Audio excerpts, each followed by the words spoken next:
Bueno, Megadeth, Megadeth, Megadeth, Megadeth, Megadeth, Megadeth, Megadeth, deberíamos saber. Bueno, arrancó el vivo, me agarraron celebrando. Eh, ¿Cómo les va? Bueno, espero que bien.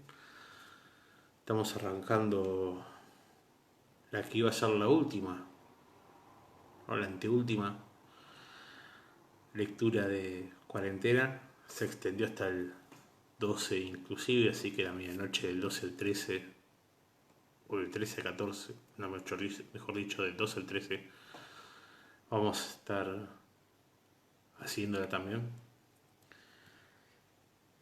No vamos a estar haciendo como ayer. Ayer tenía un teleprompter que aparecía en la pantalla con el texto y lo iba leyendo. No me sentí tan cómodo, no sé, necesito la devolución de ustedes cuando estén acá en los comentarios. Tengo acá el monitor, así que por ahí van a ver este perfil. Hoy vamos a estar leyendo Los Amigos de la Muerte, las lecturas de cuarentena. Es un cuento basado en un caso real. Los que están más cerca de mi edad para arriba seguro lo van a recordar, van a saber cuál es. Los más jóvenes quizás tarden un poco en saberlo. Pero es un texto que disfruté mucho hacerlo. Aparte pude incluir a Juan Pedro Volta, que es un personaje de unos cuentos policiales que había comenzado a hacer. Así que bueno, creo que va a ser una linda noche. Eh, Avísenme si se escucha, por favor, alguna. Cuando se escucha ya está, no vamos a buscar más palabras clave. Eh, Auspicia la lectura, librería del Aleph. Acá tenemos en vivo a alguien del Aleph. Editorial Guaricho y del Seminario de Horror y Terror. Hoy antes de arrancar con la lectura, vamos a hacer dos cosas. Una, recordarles, está a la venta el libro Roris. Acá está. Está a la venta en toda Latinoamérica como los libros de Dross. No, está a la venta en el Aleph, Corrientes entre San Martín y Rivadavia. La Barca Antigua en Bolívar y San Luis, Mar del Plata también. Y en La Madrid y Alberti, la Galería de Unir Libros también está ahí en venta. Lo pueden conseguir por Mercado Libre también. Todo esto después de la cuarentena. Les pido que esperen unos días más, un par de semanas. Y lo otro es recomendarles un libro que me recomendaron precisamente en el Aleph, que es La masacre de Kruger de Luciano Lamberti. Es una obra maestra, realmente. Vamos, Vic. Pudo quedarse despierto, vamos. No se puso una bolita, bien, perfecto. Los felicito, Bicarbonato, un amigo de la casa. Les recomiendo esta novela, es relativamente breve, La masacre de Kruger. Es de un autor argentino, el texto tiene 197 páginas. Tiene un muy buen ritmo y es una mezcla de terror. Recordemos el concepto de terror como algo físico y algo de horror cósmico en el fondo. Ese gustito, un aderezo de horror cósmico, digamos. No es horror cósmico puro, es terror con un aderezo de horror cósmico, es muy bueno. Terminadas las parroquiales, ahora sí, vamos a arrancar con la lectura. Vamos. Los Amigos de la Muerte. No tengo problemas en dar mi nombre al contar esta historia. Me llamo Juan Pedro Volta y lo que ocurrió escapa a toda explicación natural. Soy ex policía de la Federal que trabajó en el área de inteligencia criminal. pero ahora me dedico a ser investigador privado. En 1985 alguien, cuyo nombre no daré, me contrató para investigar la desaparición de una médica en un neuropsiquiátrico de la provincia de Buenos Aires, a la que llamaremos Ana María. Nada se sabía de ella desde que en plena madrugada volvía a una de las habitaciones para los médicos, después de atender dentro del mismo hospital a un paciente que presentaba lesiones cutáneas. Su auto había quedado estacionado en el lugar con el tanque de nafta vacío y sus pertenencias estaban en la habitación que estaba usando, pero de ella no se sabía, ni se supo. Nunca más nada. Empecé investigando a la víctima y su entorno. Me propuse saber bien quién es o era ella, su familia, sus amigos, parejas, exparejas, su entorno laboral y de verlo a quienes frecuentaba sin que otros lo supieran. Eso hace que sea más fácil el trabajo a la hora de bosquejar los posibles sospechosos. Tras investigaciones y entrevistas pude saber aspectos muy contradictorios de la vida de Ana María. Por un lado, era una mujer muy religiosa, con una voluntad férrea para ayudar a los demás, que se había casado por la iglesia y, una vez separada, rehizo su vida con amistades en el pueblo adyacente al neuropsiquiátrico. Pero por el otro, registraba militancia maoísta en los 70, era muy críptica a la hora de contar su historia de las nuevas relaciones. Conservaba un depósito bancario y propiedades junto a otro médico del hospital con el que mantenía una relación sentimental oculta, mientras salía también con una contadora del pueblo. Parecía, según las fuentes, que se estuviera hablando de dos personas totalmente distintas. Juan Carlos, un exnovio suyo, abogado, tuvo una charla con ella días antes de su desaparición. Habían quedado como buenos amigos con gran confianza. Ana María le dijo que algo fuerte pasaba en el neuropsiquiátrico, que estaba juntando pruebas para realizar una denuncia. Él intentó indagar más, aparte de ofrecerse para seguir la querella, pero ella se cayó después de soltar que allí había quienes hacían cosas indeseables con los pacientes que los desaparecían. Juan Carlos intentó calmarla diciéndole que había pasado poco tiempo en la última dictadura cívico-militar y que tuviera mucho cuidado porque aún existían sueltas células residuales de aquellos años oscuros. En invierno fui a reconocer el lugar de la desaparición de Ana María y nunca creí que pudiera haber tanta miseria junta. Los edificios que databan de principios del siglo XX estaban totalmente arruinados. Faltaban ventanas por las que se colaba un frío de muertos. No había camas suficientes y faltaban colchones y frazadas. Los pacientes deambulaban pobremente vestidos, sucios, malolientes y abandonados a su suerte. Eran varios bloques de edificios donde en cada uno deberían contener a aquellos enfermos mentales. Un gran parque descuidado estaba entre los edificios.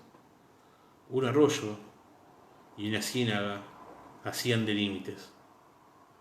Solo podía accederse por un puente del ancho de 2 autos y unos 20 metros de largo. Pude entrevistarme con varios compañeros superiores y algunos pacientes que, aunque padecían enfermedades mentales, no eran casos graves y podían dar alguna pista que me llevara a mi objetivo.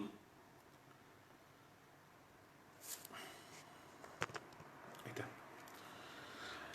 Al primero que indagué fue el director del nosocomio, al que llamaré José. Me pregunté qué José. Sus declaraciones fueron puras evasivas. Con el oficio uno ya saca la ficha de cuando alguien habla sin decir. Este fue su caso.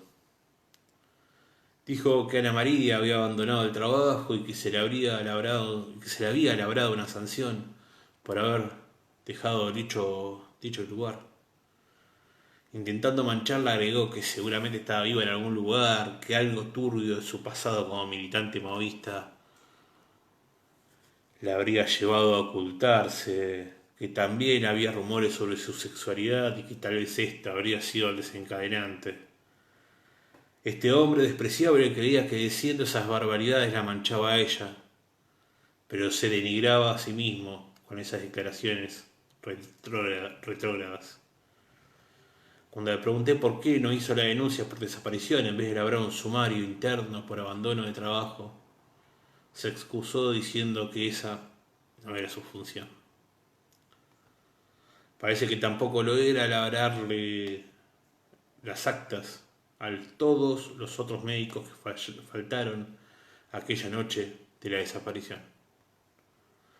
Una médica a la que entrevisté, Antonia, una enfermera a la que entrevisté, Antonia, seguía el mismo lamentable discurso, manchando a Ana y sin dar pistas para llevarme a algún lado con la investigación.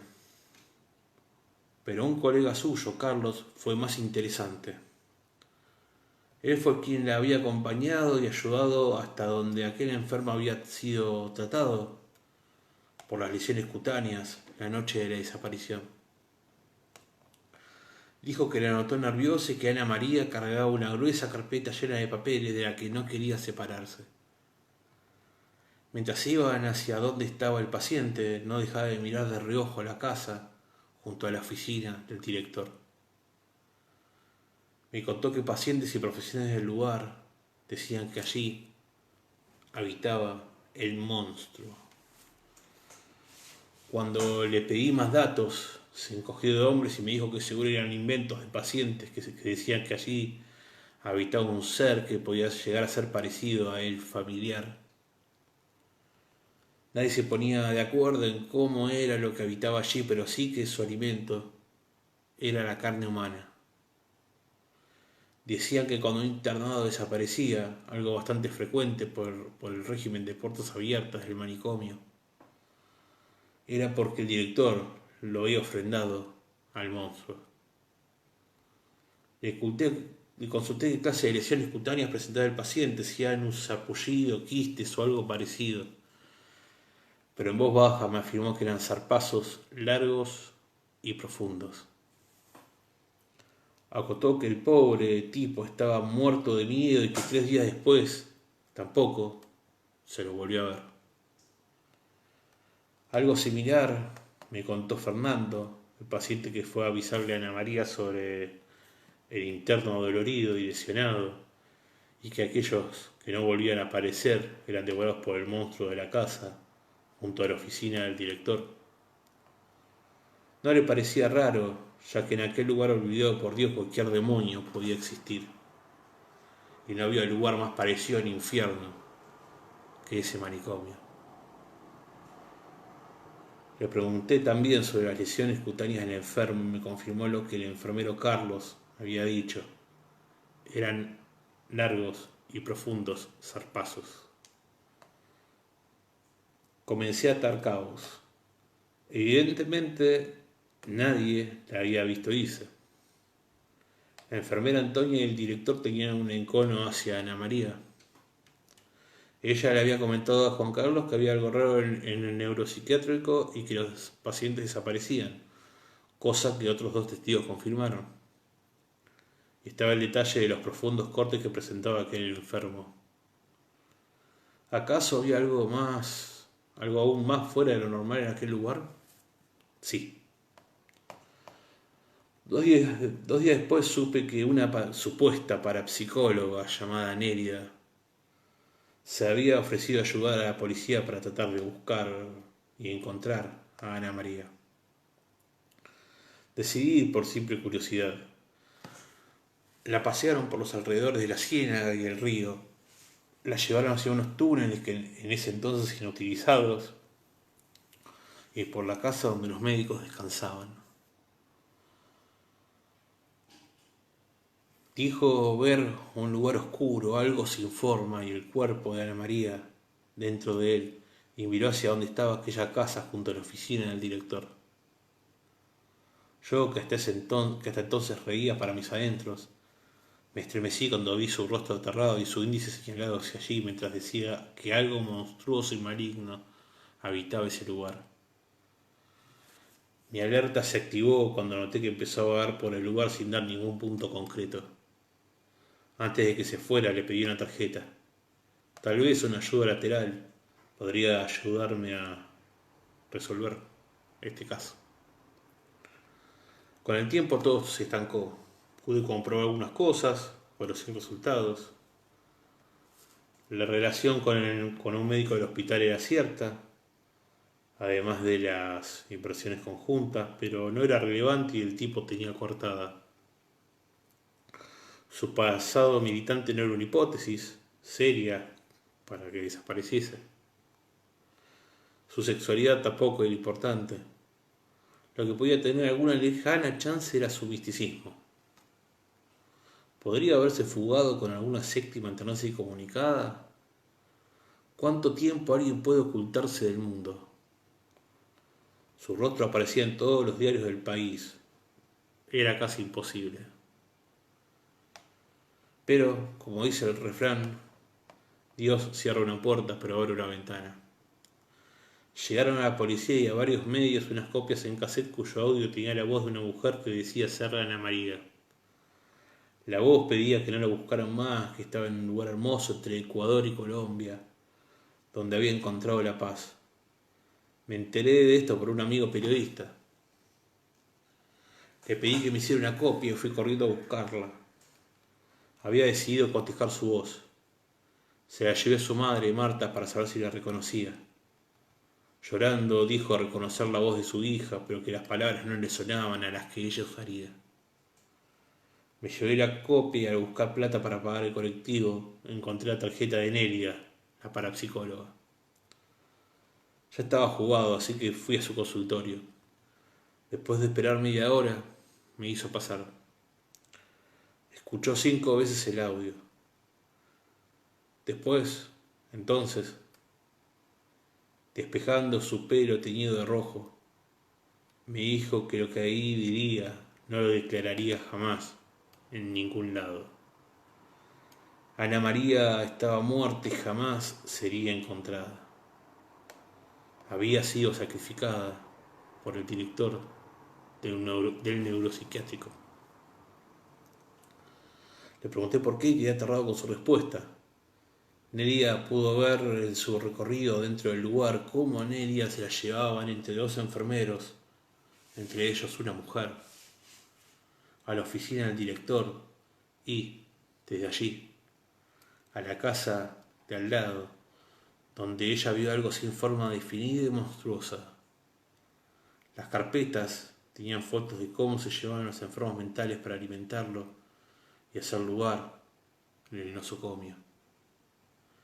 Me dijo que su cara de terror se dio más por ver al director en la ventana de su oficina que por aquel ser monstruoso.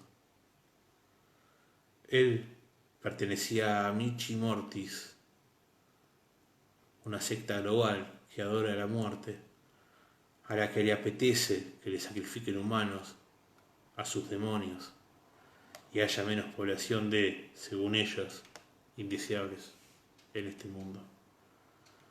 Fuera de mis cabales fui directo a la dirección de aquel hospital olvidado por Dios. Quise cagarlo a trompadas a José, pero 2 enfermeros me sujetaron. Me inyectaron algo en el cuello y lo siguiente que recuerdo es estar corriendo, casi llegando al puente que servía de salida y entrada del neuropsiquiátrico. La espalda me dolía muchísimo. Evidentemente había sido drogado y golpeado. Llegué a una estación de servicio y me metí en el baño para lavarme el rostro y fijarme cuán lastimado estaba. Al mirar mi espalda, en un espejo, varios zarpazos profundos laceraban mi piel. Estos hijos de puta me habían querido entregar al monstruo y no sé cómo logré huir. Abandoné el caso y me fui a vivir lejos. El monstruo, aquello que mató a Ana María, sigue allí. Y esos pobres enfermos mentales, aquellos abandonados, siguen siendo sacrificados al demonio de una diosa de la muerte. quién sabe dónde más se sacrifican humanos para aquella diosa letal. Esto fue Los Amigos de la Muerte. Les agradezco que hayan estado en el vivo de hoy.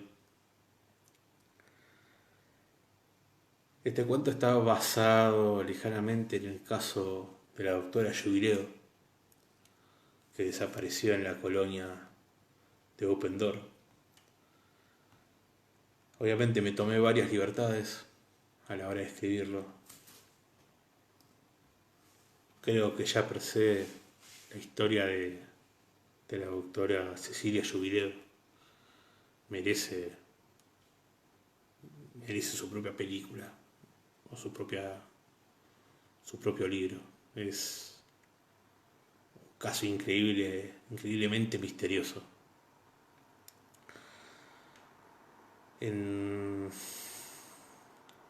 Opa, ¿cuántos me gusta, che? ¿Qué pasa? Se equivocaron de video. Gracias. Y bueno, eh, este libro no está en el libro Roris, que vuelvo a poner acá, pero probablemente esté en un libro futuro. Estoy viendo la forma de poder editarlo. En fin, tengo 37 historias. Considerando que el libro Roris tiene 14, pasé ya el doble de cuentos de los que tiene el libro ya editado. Así que bueno, recuerden que la cuarentena o el aislamiento obligatorio, que es el nombre real, se extiende al menos acá en Argentina hasta el 12 de marzo inclusive, y que bueno, al menos hasta la medianoche del 12 al 13 vamos a estar aquí. En un rato voy a estar extendiendo el evento más días. Acá David Guarda, nuestro amigo de los auspiciantes de Eralef, nos dice: leí la noticia de ese caso del chico y me daba mucho miedo, todo muy turbio. Fue, sí, estamos turbísimos, muy returbina, dirían algunos.